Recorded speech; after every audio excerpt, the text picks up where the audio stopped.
Welcome to Auntie's Court. Court is now in session. All right. We have a case. Listen, there's a lot of buzz going around right now with these damn pastors. I don't know what the hell's going on. Mercury and retrograde, Gatorade, I don't know. Run video.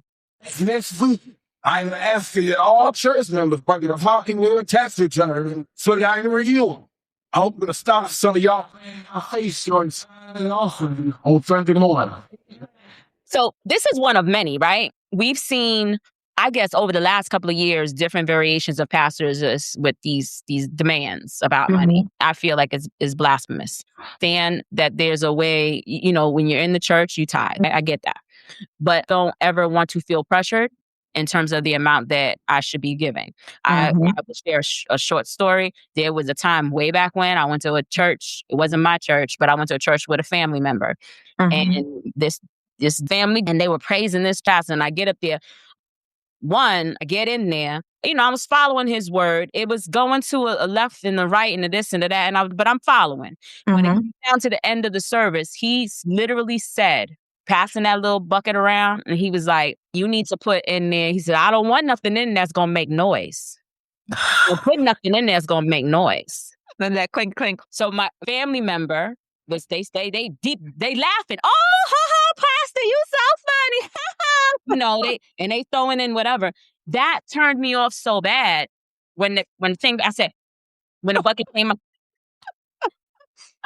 Don't tell me. I'm dead ass. I don't like that. Now, my church, I give, but I don't ever want to feel, and then to me, that you already are showing me your true colors.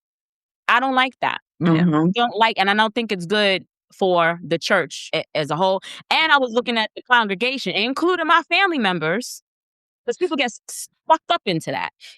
And I was looking at that. It gave me a view of religion differently. So I'll pause there. That's my take on it. Yeah. I had a similar experience. Also, not a church I was a member of. I was a church I was vetting, see if I wanted to become a member of this church or whatever. And one of my family members was a member of this church. And I went to the service. Service was good. The message was good. I came around to pass around for the offering. And they got the offering. They counted it there on the spot. Oh, come on. I know we can do this. Wow. So I'm looking like, then first time I went back again. I was like, okay, let me still feel this out, see how it's going. I message, I got fed, but I needed to get fed that day as far as the messaging was concerned. Went back again. Now talking about that, they're trying to fast forward this whole joining the church kind of thing. What's your annual salary? That's none of your business, number one. Then also in the service talked about... Wait, excuse me.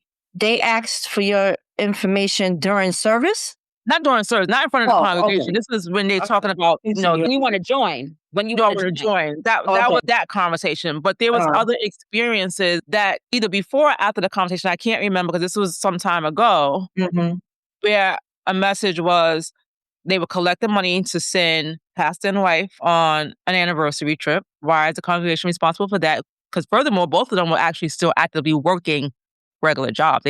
Their sole job was not being pastors at this church. Then a message was, God will take care of all your things. God will pay your rent. God will put food on your table, which is all true. It's not a lie, but not at the expense of me tithing in the church in that way. You follow the tithing process. You follow what it means, what it is you're supposed to do as far as tithing, but not feeling like you're being bullied into it. Like you're being told to neglect taking care of your house and home, the place where you got to go lay down every night and you got to put food on the table, not only for yourself, but your kids. I was like, I'm done. And the thing, like, I just had a problem with organized religion from that point on. I'm like, you all know how I feel. Me and my God, what we have. Organized religion definitely put a taste in my mouth that I can't get past it. I've tried. I have members who are very active in the church, and I patronize and I do support in that way, but I just can't.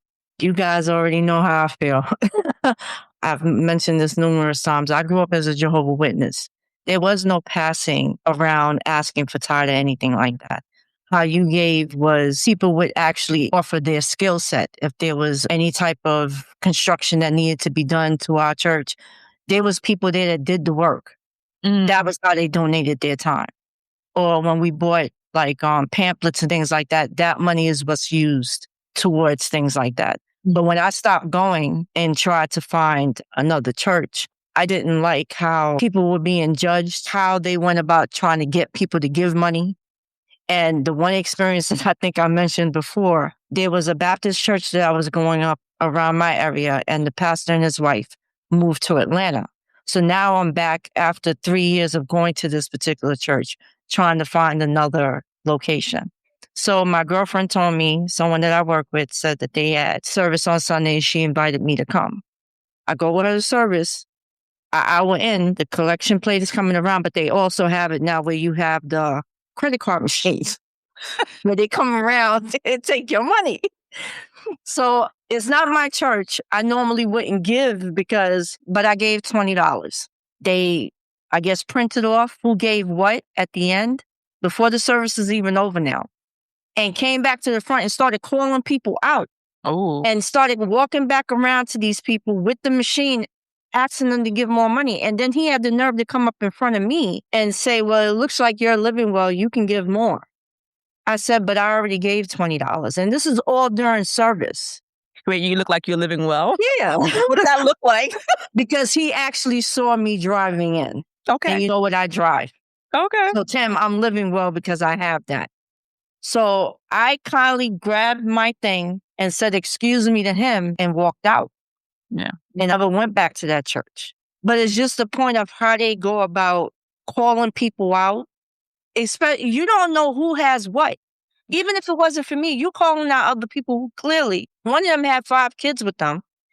The husband wasn't there, so she was there alone with the kids. That in itself, how do you know she has more money to give you? Right. Now, I didn't hear what she gave, but it's just a mere point. You calling her out during service in front of a room full of people, making them feel less than because you're not satisfied with what they gave. All churches are not necessarily like this, right? But No, we're seeing a lot of it. We've seen the whole thing with Marvin Sapp closing the damn doors, saying shut them doors. But I will share. So my mom, her church, I used to go there. Granted, the church has to be kept up, right? Of course. Bills have to get paid, all that kind of stuff. So the church that my mom went to, what they would do, the members would throw fundraisers. Yes. They'd have fish fries, they have all those things, whatever. That's money coming out of members' pockets to buy the supplies, to sell the things, to raise the funds. To me, that's a feel-good story of trying. The whole purpose is trying to maintain the church building. That's what I understand. Some of these pastors, that is their full-time job. So you understand these things.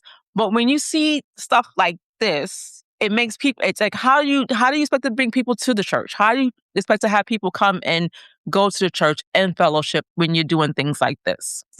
Yeah, I can't get behind it. And as both you know, I used to frequently go to church, but the church I ended up going to, and the only reason why I don't attend now is because of proximity is just too far.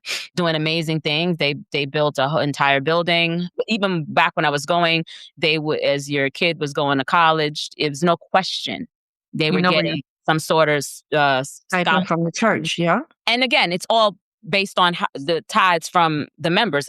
But you want to give for them. You know what you're tithing for. You know what it's doing. Yeah. For that, I'm good with that. Where these greedy pastors, I don't even know, but I can't get with that. I can't. So when Drewski did the whole, I don't know, I'm sure most of you seen it. When he went and did his whole thing, variety of different pastors, I thought it was hilarious because there's truth in it. Like, there's so much truth in it. And he was getting so much flack. I'm like, he does down to a science. Right. You know what I mean? And I just feel like, I feel bad for the folks in the congregation. I can't see past the nonsense. Yeah. There's a church that's in Jersey right now that I had visited. This was like 3 years ago. And if I was living close by, I would go frequent that church. But the way their setup is, everybody is not 10%.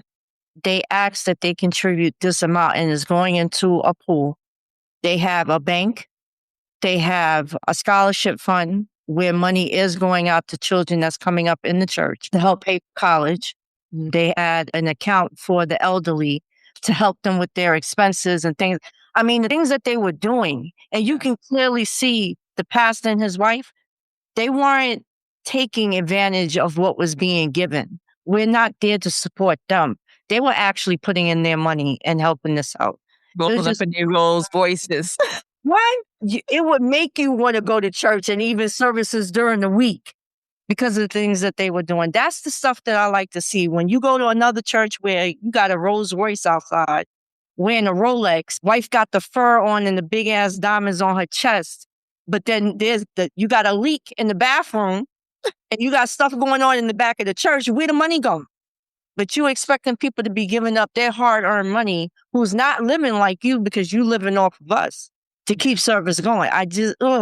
Every time I think about stuff like that, it drives me crazy. Well, I guess, at the end of the day, I'm not giving you my tax returns. That's where we go over this. I think, there's going to be some naysayers. There's going to be some people that say, you ain't Christian, like, you a devil, where you Satan and all this. Because we're not getting behind that message. And that's fine. People going to believe what they want to believe. Again, do what you want, give what you can give. If y'all want to go to those types of church, rock on. It's your life. What we've been saying this entire episode. Your life. Do you. And I have a request for anybody out there in the audience. If you can give me 2 scriptures where it says you're supposed to give 10% of your money, please share it in the comments and I will go look it up.